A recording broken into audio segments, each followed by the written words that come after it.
The following was recorded in front of a live studio audience at the Studio 21 Podcast Café. This is the United Podcast Network. Welcome to the Friends in Recovery podcast, the podcast that is here to help you, a loved one, or a friend get started down the road to recovery. This is the Friends in Recovery podcast, brought to you by the Genesis House. Genesis House, providing a safe, nurturing environment to heal from addiction since 1992. Please be a friend and share our message with a friend on Podbean, iTunes, iHeartRadio, or YouTube. And now, here are your Friends in Recovery. So, welcome to the show. My name is Jeffrey Zeizel, and we actually have the appropriate name of Friends in Recovery because to my left are two of my good friends, Ed Chionchio and Mike Miles. Hi, everybody.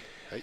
So today we thought it would be actually quite helpful to have a discussion with two friends in recovery who happen to be friends of all of us and try to get an understanding from the first-person perspective about their own recovery. So we actually have many shows. We thought would be interesting to sort of have a specific moment to where we can speak to Ed and Mike about their own personal recovery. So I would like to start with Ed. And when we think about recovery, for some people it means different things. And I'm just sort of curious for you, Ed, when you think about recovery, what does that really mean to you? Well, thanks, Jeff. And yeah, we're definitely doing a little bit different show today. And I think this is going to, I'm a little nervous because talking about my recovery is always, like we say in the rooms when you heard this, Mike, that God's shaking the truth out of you. So recovery to me means just life, living the way we're supposed to, not lying, cheating, stealing, manipulating, hurting. That's what recovery means to me. My recovery is very, very important to me. Just recently, I celebrated 24 years, and I do it like everybody else, one day at a time. I got a sponsor, stay close to the to Mike, and you, even though you're not in recovery. Sorry to break your anonymity. Yeah, that's okay. Not everyone is so enlightened as you guys. But it's basically life. It's how I live life on a daily basis. My big thing is progress, not perfection. So it's never get it down perfect, but we live the best life that we could. So that's my idea of recovery. Right. Thanks, Ed. I mean, it is interesting to get each person's perspective of what that means, but I like what you say, because none of us are perfect. And if we try to be perfect, we're going to fail. But if we try to strive for excellence, we can make some progress. And Mike, what about you? When you think about recovery, what does that mean to you? Well, thanks, Jeff. And I know Ed just celebrated his 24th year? 24, yeah. Yeah, it's a long time, and a day at a time. For me, recovery is it's given me a whole new life. A whole new chance at being successful in many ways, not just financially, but emotionally, spiritually. To be part of a family, and to be a steadfast, reliable person. When I was using, I've been sober a little over 32 years. I'm very fortunate. I started sobriety in half my life. I've been sober. I'm 64, but I must say you look great. Yeah, thank you. Very handsome. I look good for a 70-year-old man, right? You look good for an old guy. But for me, recovery it's probably the main purpose of my life. Family and everything comes right there. But if I don't keep an attitude of gratitude and maintain sobriety a day at a time, which is very important. It sounds very simple, a day at a time, to live a day at a time. And even without recovery, if you're just stressed out or life's throwing you some curveballs, if you can keep it in the day, and I learned this very early on. It took a while, but I really try to keep my life in the day. I hate tax season. I'm not good with that, so I don't even worry about it till early April. I start thinking about it then. But day at a time is a good tool to have, especially in recovery, because if you can stay sober one day, days turn into weeks, weeks turn into months, months turn into years, and if you're fortunate enough, it can turn into decades, and it's very important. So there's a lot of work that goes in recovery, especially early recovery. A lot of meetings, a lot of a lot of bonding with people that you don't know, trying to listen to other people's stories and how they maintain sobriety or how they didn't, how they failed. And you can learn a lot from a newcomer, somebody who's just coming around that's struggling, because you can relate how hard it is, Do you agree with that, Ed? Oh, absolutely, yeah. Early recovery, and Jeff, you probably hear the stories in your sessions all the time, is meeting after meeting after meeting. That was important to me. God, I remember going to AA dances, and, the first year they'd say stay away from the women, but I was going through a divorce, and I'm like, oh, look at her, you know what I mean? But And I heard you're quite a dancer. oh, yeah. Dancing machine. Dancing machine. But, that was all the fun stuff. And I think on one of the other shows I touched base on I love early recovery. I loved it. And for all those out there who were starting recovery or just beginning recovery or even a couple years in, I cherished my early recovery because I was learning so much. I was a sponge. And I learned so much. I kept an open mind. I listened to everything my sponsor said. If my sponsor said, go stand in a corner, on your for an hour on your head, I'd be in a corner. I mean, he wouldn't say that, but you know what I mean. It just you kind of do what it takes to stay sober, because my way before was not working. Yeah, it's interesting because I think the research, as we look back on it now, tells us that in early recovery, it takes perhaps a year or so to get your brain sort of rewired appropriately. And when you're addicted, the neural pathways of your brain change because it's just about getting that substance to sort of elicit that high. Because the underlying theme is that many people who are abusing and using substances are unhappy. They have anxiety and depression and so on. And it does take time to get there. Then the first year is a bit of a struggle. So, I was sort of curious, Mike, when you think back about that first year, do you feel that there were certain things that were significant in terms of maintaining your success that year, whether people or protocols or things that you did that sort of got you through that difficult time? Sure. Yes, Jeff. I went to a recovery hospital up in New Hampshire. It was called Seminole Point, and I was there for 32 days. And I got out, and they had a lot of AA meetings up there, a lot of one-on-one counseling, some group sessions. It was all new to me, and the detoxification was difficult the first several days, but it was the damage that I had caused. It was the financial strife I was in. It was the relationships, my job. I was a police officer with a substance abuse problem, not just alcohol, but drugs too. And it was new. It was in the 80s, 1986, It was one of those things where people weren't looking at me too favorably because the newspaper had gotten hold of the fact that, I had a substance abuse problem, and they ran with it. It was news back then, So for me, going to AA meetings and meeting my sponsor, who after 32 years, I still call him my sponsor, Jim W., was just a big, friendly man's man, and he recognized me, I think, from the newspaper, and he was a Lowell guy, Lowell, Mass., and took me under his wing, and he made sure that I went to a meeting a day. My good friend Tom Fleming, who's here today, I didn't have a car. I didn't have transportation. He would, while he was working sometimes, or nights off, he'd take me to a meeting, drop me off, pick me up, bring me to his house, make a nice meal. His wife Jeannie would make a nice meal for me. It was like starting over again. And I got to tell you that, and maybe Ed feels the same way, the meetings is where I got my fix.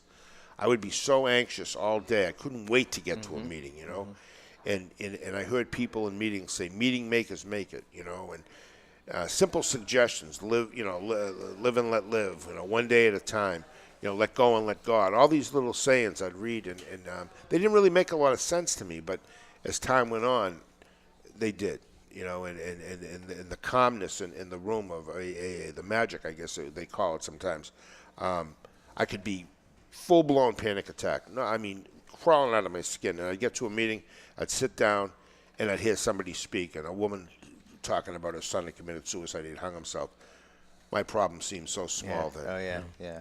Yeah, I'm a firm believer in God only gives us what we can handle. And this is, I'm not a Jesus freak or anything, but I pray every morning. That's part of my recovery. Asking for guidance, and somebody said read the 5th step prayer or what. I'm not a big like a huge big book guy, but tried to read the prayer in the book. But I feel that just kind of winging it is the perfect way to start a day. No matter what shit's going to hit the fan, is I know that little bit of time in the morning is my own time with my higher power. Sort of how we do the show. We wing it a lot. We do pretty good. We do well. And I think one of the reasons we do well is because our hearts are in it. Yeah. And if your heart's in something and you're totally committed and dedicated, good things happen, which is sort of what happens in recovery. Sure. What do they say? just show up. You don't even have to speak. Bring the body to mind. Exactly. Yeah, and it is interesting because I think one of the points that you made, Mike, is that you were suffering from anxiety and panic, and that's what we know why people often rely upon substances because they want to get rid of that uncomfortable feeling. You go to a meeting, what happens? No one is judging you. You're with people who feel the same exact way. Right. You're with people who are there for the grace of God, as they say. And no one's going to sort of look down upon you. They're accepting you for who you are. Exactly. Yeah, exactly. That's right. That's exactly what they're doing. Is the mission of early recovery about being able to find balance? Because people that are abusing substances are living their life in drastic ups and downs, from whatever is making them high or intoxicated, all the way down to the pits of that despair that they're trying to bury by getting high. Yeah. Is the program about finding balance to be able to get your life right to that 0 point? Yeah, balance is huge. I have a dear friend of mine, John Kelly. He would say, Eddie, it's all about balance. Because I'm a runner. I love exercising, and he's like, you got to balance that out a little bit with other things too. So you like dancing and exercise? Okay. Yeah. What about long walks on the beach, Ed? But balancing, it's a balancing act. That's what it is. Because if you do too much of this, you can't just focus on that. You have to focus on a little bit of everything across the board. Yeah. And I'm sure that's what you teach in your therapy sessions. So it's interesting because when you think about people who are out of control, which is really how we look at people with substance abuse disorders, it's either all or nothing. They start abusing a substance, they can't moderate. There's no such thing as doing it a little. Yeah. There are people who don't have addictive disorders. Those are the people who can drink one or two and they're happy. Mm-hmm. If you have an addictive disorder, you are not that person. You can't do that. And by definition, you are out of control. Mm-hmm. So it is interesting because when I see patients in my practice, they often will say, well, I'm going to try to control my drinking. So I always point out, if you have to control something in itself, that whole notion that it means it's out of control. Mm-hmm. If you have a wild horse and you're trying to control it, it means it's wild. Yes.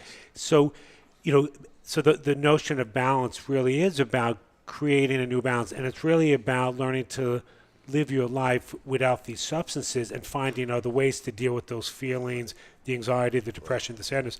Mike, when you're feeling anxious or depressed or having a bad day, what gets you through it? Because prior to your recovery, you would probably use substances. Right. And it's funny. I was sober about 14, 16 months, and I started having these major panic attacks. I'd wake up in the middle of the night, afraid to go back to sleep. I didn't think I was going to wake up. Or I'd be in the shower, and all of a sudden, it was like somebody snuck up behind me and hit me with a board. I'd be full-blown panic. And I'd go to a hospital. I literally would put on some clothes and get to a hospital, and I would think I was dying. And they'd do all my stats, do my blood pressure, my heart rate, and they'd say, Jesus, you're fine. And I'd be like, no. I'd leave there and go to another hospital because that's how strong this was. And I can remember, just being in total panic, thinking to myself, if this is how it's going to be, why am I sober? I wasn't like this when I was using. I had some normalcy. I did sleep a little bit, and I wasn't worried about panic. But that was my brain healing. I went to Children's Hospital. I found the psychiatrist, Dr. David Henry Abraham. Wonderful psychiatrist. He was the head of psychiatry at St. Elizabeth's, and he was doing a study.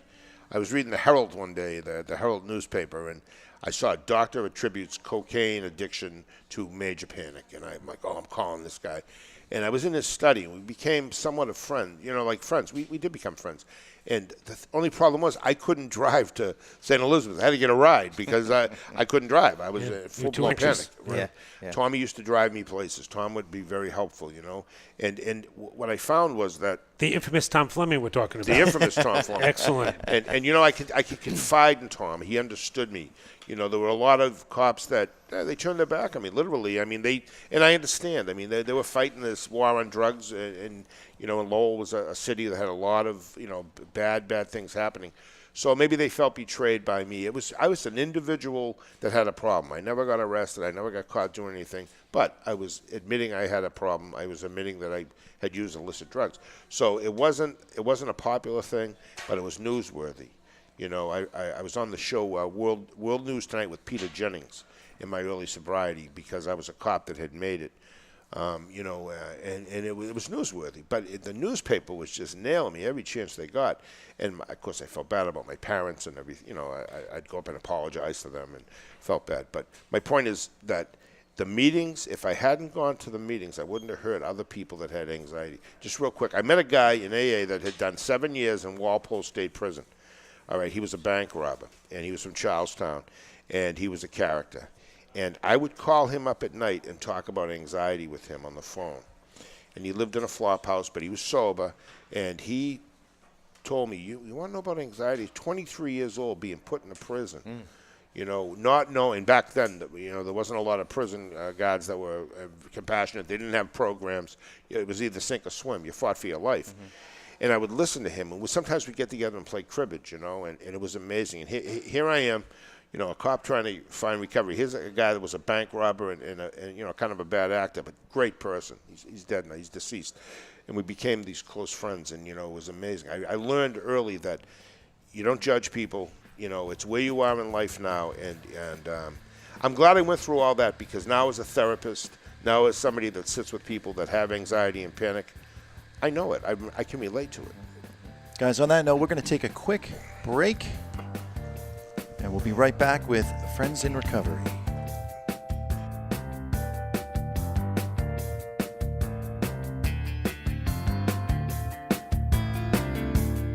Genesis House is a premier substance abuse and rehabilitation facility located in beautiful Palm Beach County, Florida. We have been providing the highest quality of addiction treatment since 1992 and are accredited by the Joint Commission. We offer a range of programs that include detox, residential treatment, dual diagnosis, a Christian track for people who want to incorporate their faith into treatment, a uniform services track, and we work with most major insurance carriers. Genesis House is led by a dedicated team of administrative and clinical professionals, and we stand on our commitment to excellence in recovery services. Contact us today to find out more about our program. Take the first step and call Genesis House at 800-737-0933 or visit us on the web at www.genesishouse.net. That's 800-737-0933 or www.genesishouse.net. Begin your journey to a long and successful recovery with Genesis House.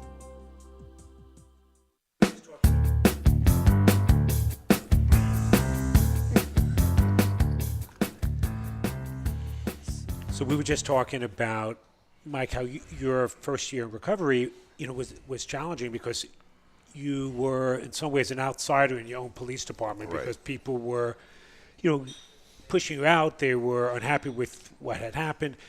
And, what has happened over the years is that we realize that a substance abuse disorder is a disease. So it is interesting to me that, had you had cancer or diabetes or heart, cardiovascular problems, you would get a ton of support. But because you had a substance abuse disorder, as a police officer, you were a pariah. And, it is remarkable because with that dynamic in your life, it's amazing that you were able to sort of turn it around and get recovery. And I think partly because you had a good support network. And I think that's sort of what helped you. So I was curious about, Ed, in your first year, who was your support network and how did your relationship change with family members and those close to you once you showed that you were not sort of fooling around, you were actually trying to get better? Well, that's actually a good question because even the first year, your thinking's still distorted. The first 5 years, you're still clearing the fog out. So the first year, I thought everybody's seen the change in me. My ex-wife, who I didn't talk to in a year, and we only communicated by courts, why doesn't she like me? Why isn't she letting me with the kids again? The whole 9 yards as far as that goes. But my immediate family seen it because they knew I was coming home at a certain time. I was living with my grandmother, and I'd knock on her door and let her know I'm home after the AA meeting. And if I didn't come home right after AA meeting, we got coffee or pizza or something. Yes, I did eat pizza at the time. Now you're gluten-free. Yeah, now I'm gluten-free. The immediate family changed, and they trust you. I remember my grandmother giving me a key to the house. Like that was like a big. I have 4 kids at that time, but getting a key to my grandmother's house, God, that was like the holy grail of of everything. So recovery takes time. I mean, even 24, 36 years later. Or 32, depending on your math. 32. I'm sorry, but it takes time. Time takes time, and that's a big thing in the rooms that we take. Because I would sit in a meeting and say, "Oh my God, that guy got a year. How did he do that?" And "Oh my God, that guy when I got a year. Oh my God, that guy had 5 years." And now I'm up there saying I have 24 years. And I look at Mike. I'm like, "Oh my God, 32 years."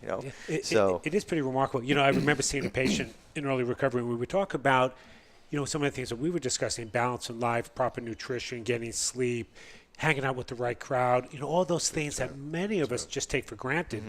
But I remember talking to him about his sleep, and he used to tell me he would have these crazy dreams that in his dreams, he was always using.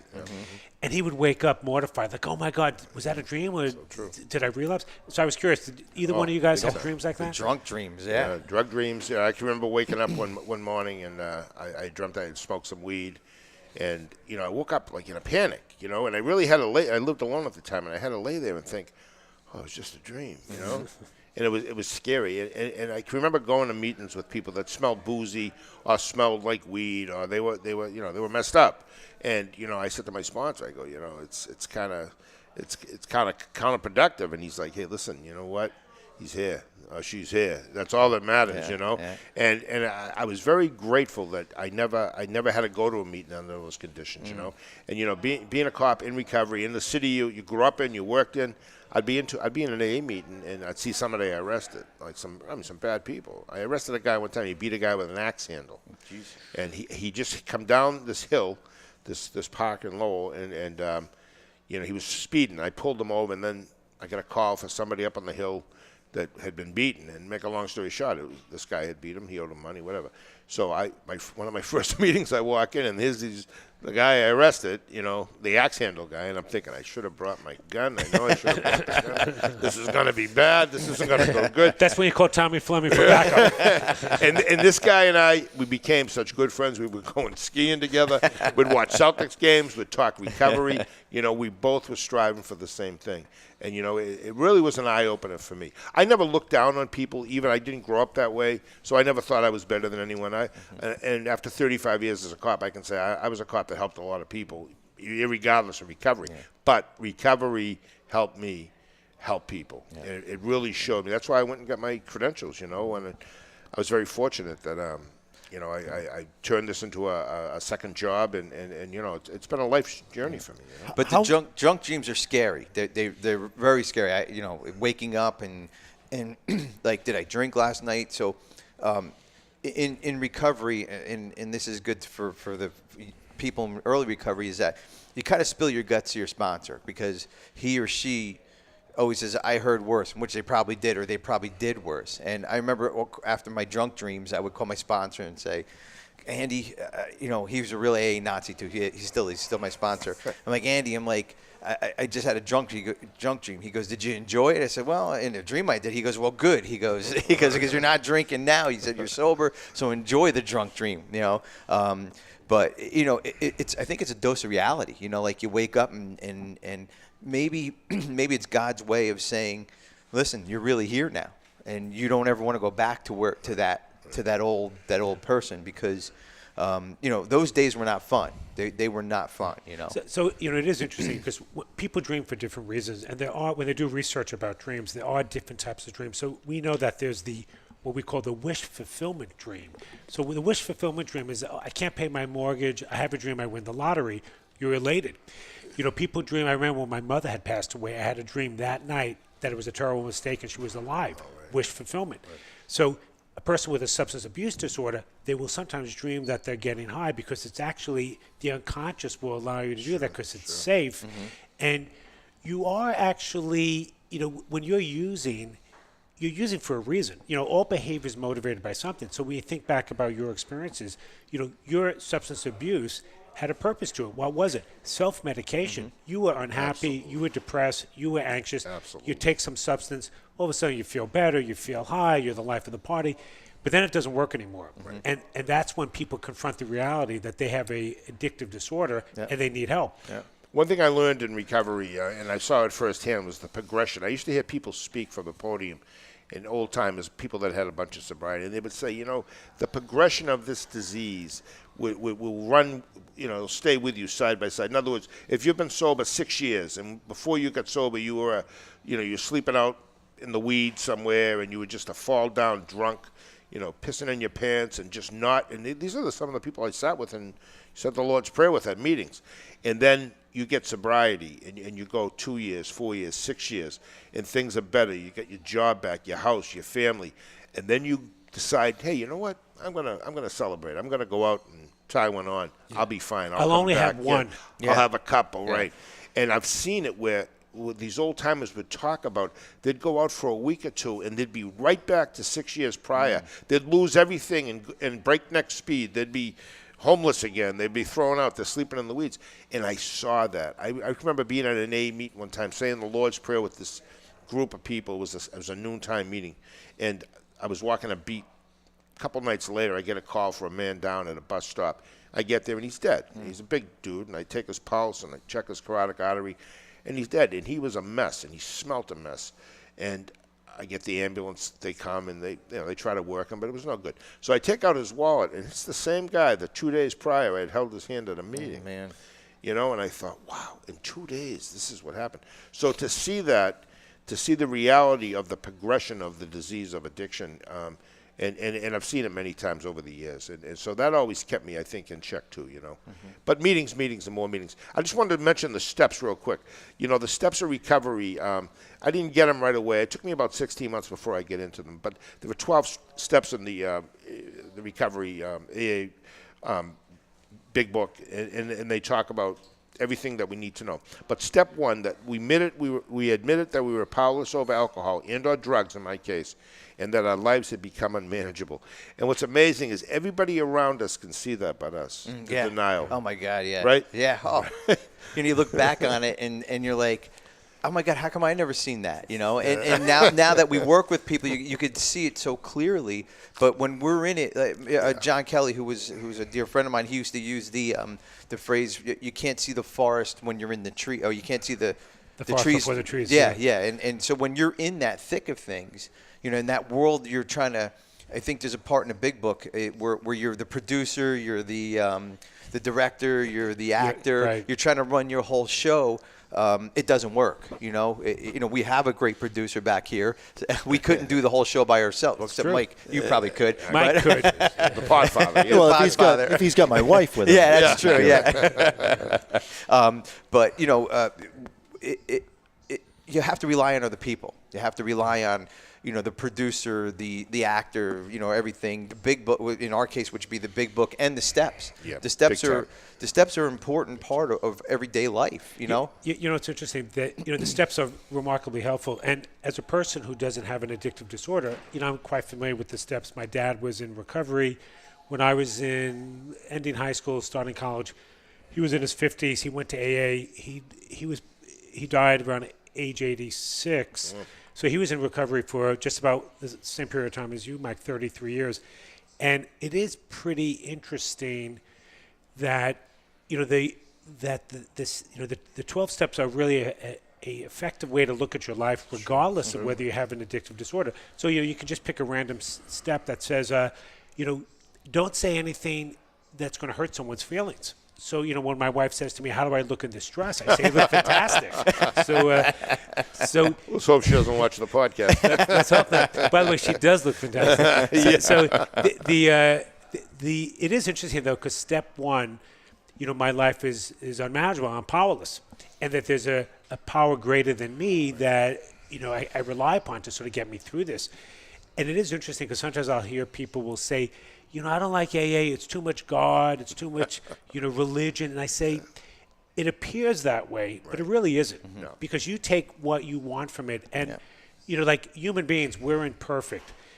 AA is not a perfect entity, but you can go there and get something out of the experience that will allow you to sort of benefit yourself. Progress, not perfection. There it is. There it is. That's my famous saying. Yeah, absolutely. And the other thing about meetings is that, like Jeff said, you just pick out what you want. And what's that old fishing term? A bad day of fishing is better than a good day at the office. But a bad day at a meeting is better than a good day at a bar. You know what I mean? Or a bad podcast is better than a day in the office. I've never left a meeting feeling worse than when I first got there. Yeah. And like I said, when I was having anxiety and panic, I mean, it was the strangest, debilitating, crippling.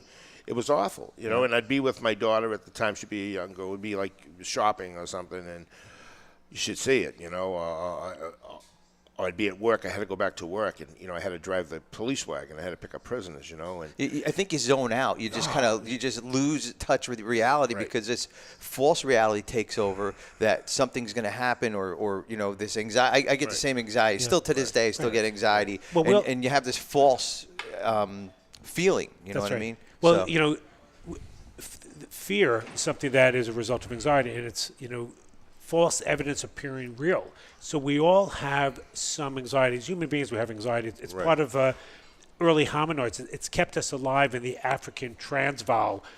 Correct. Be careful where you walk. A little anxiety is good. You put your seatbelt on. You see an accident, you avoid it. There's a red light, you stop. It is good. But too much anxiety becomes paralyzing, and that's why people start abusing substances because they're self-medicating. So, it's interesting because I'm curious as to how both of you manage that anxiety that first period of your recovery without having to rely upon the alcohol or the drugs when you're having a bad day. So would you call friends? Would you go for a run? Would you exercise? Would you call Tommy Fleming? All that. Anything that takes you out of your own mind, out of that false reality, out of that feeling that you have. That would, running, exercising, calling a sponsor, helping a sponsee. Sure. I think that's a perfect way of kind of summarizing. Yeah, Dr. Abraham was a guy that really, took me and showed me. Like he did tests. I went to Children's. I had all kinds of tests done, and he showed me the part of the brain that was damaged. Right there in black and white, you could see it, and the neurons and all the receptors were coming back, and the thoughts were just bouncing around. And he said, eventually this will be gone, and you just had to keep doing what you're doing. And if it wasn't for someone like that to break it down in layman's terms, I don't know how I would have handled it. The old timers in AA called them the unknown fears. I mean, you can read the big book. It's just chock full of information. But a lot of people that are successful with recovery go through similar things like that. So. Well, I want to thank Mike Miles and Ed Chionchio. It was a really interesting show. We will be bringing you the next show every Tuesday at 4 o'clock live streaming. And we have an 800 number that if you wish to call to get any consultation, advice, any feedback, please feel free to call 800-989-6504. Thank you very much. Thanks, everybody.